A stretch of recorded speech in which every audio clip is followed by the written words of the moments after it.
नमस्कार प्रणाम, हम प्रियांशु सिंह और आप सब देख रहा बानी टॉप 10 भोजपुरी। और आज आप सबके बीच में लेकर आ गई बनी 1 फरवरी के शाम के 7 बड़ी खबर जो जुड़ल बटे पवन सिंह जी, खेसारी लाल यादव, अवधेश प्रेमी, कल्लू और भी भोजपुरी कलाकारन के तरफ से। तो वीडियो के शुरू से लेकर अंत तक देखते रही। वहीं बढ़ल जाओ सबसे पहल का खबर की ओर। तो सबसे पहल का खबर निकल के आ रहल बटे दबंग स्टार खेसारी लाल यादव जी के तरफ से। आप सबके बता दी कि खेसारी लाल यादव जी के आज यानी कि 1 तारीख के एक गाना रिलीज भी रहे, जो गाना के बोल बा 2 रुपया, जो कि आप सबके बीच में आदि शक्ति फिल्म पे रिलीज के लिए रहे और 3 घंटा में 1 मिलियन व्यू क्रॉस कर चुकल बाटे। जी आप सबके बता दी कि इससे पहले पवन सिंह जी के गाना छपरा से आवत है डांसर, जो कि 3 घंटा में 1 मिलियन व्यू कंप्लीट हुई रहे। ओकरा बाद फिर से खेसारी लाल यादव के भी 3 घंटा में 1 मिलियन व्यू क्रॉस कर चुकल बा। वहीं पे अभी जब हम वीडियो बना रहा बानी तब 9 घंटा में 1.6 मिलियन व्यू क्रॉस कर चुकल बाटे।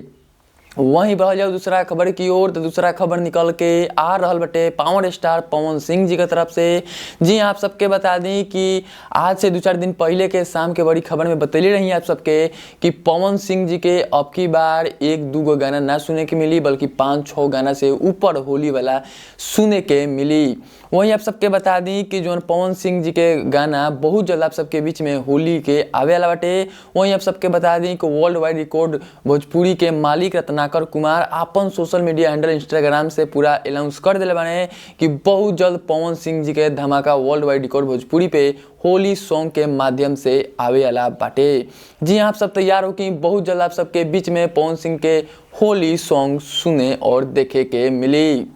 वहीं बढ़ जाओ तीसरा खबर की ओर। तो तीसरा खबर निकल के आ रहल बटे दिनेश लाल यादव निरहुआ जी के तरफ से। आप सबके बताती हैं कि दिनेश लाल यादव निरहुआ जी के फिल्म शेरे ए हिंदुस्तान, जो कि 5 दिन में 8.3 मिलियन व्यू क्रॉस कर चुकल बाटे यूट्यूब पे।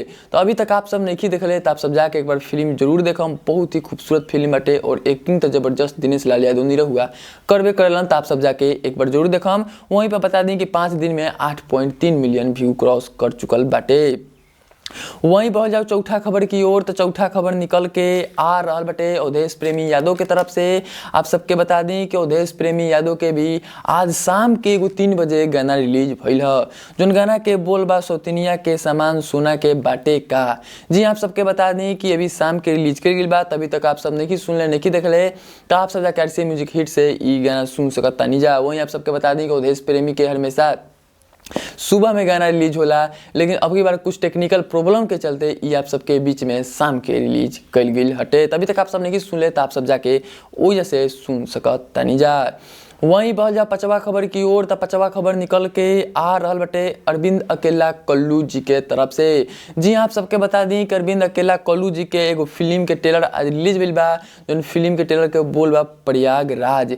जी आप सबके बता दी कि सुबह में ही रिलीज कर दिल बा अभी से 9 घंटा पहले, और ई जो बाटे 180 के व्यू कंप्लीट कर चुकल बा, यानी कि 1,80,000 लोग अभी तक ई ट्रेलर के देख ले बाने। तभी तक आप सब नहीं देखले तो आप सब जाके वे म्यूजिक पे ई ट्रेलर के देख सकत तानी जा।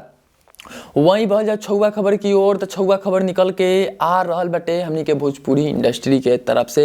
जी आप सबके बता दी कि भोजपुरी इंडस्ट्री के सबसे बड़ प्रोड्यूसर, जिन प्रोड्यूसर के नाम बटे रत्नाकर कुमार।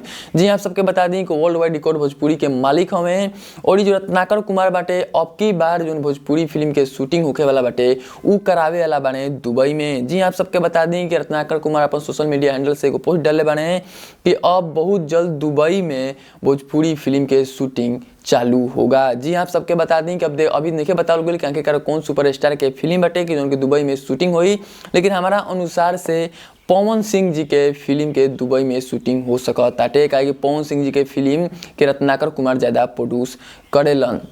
वहीं बढ़ जा 7वां और आखिरी खबर की ओर। तो 7वां और आखिरी खबर निकल के आ रहल बटे पवन सिंह जी के तरफ से।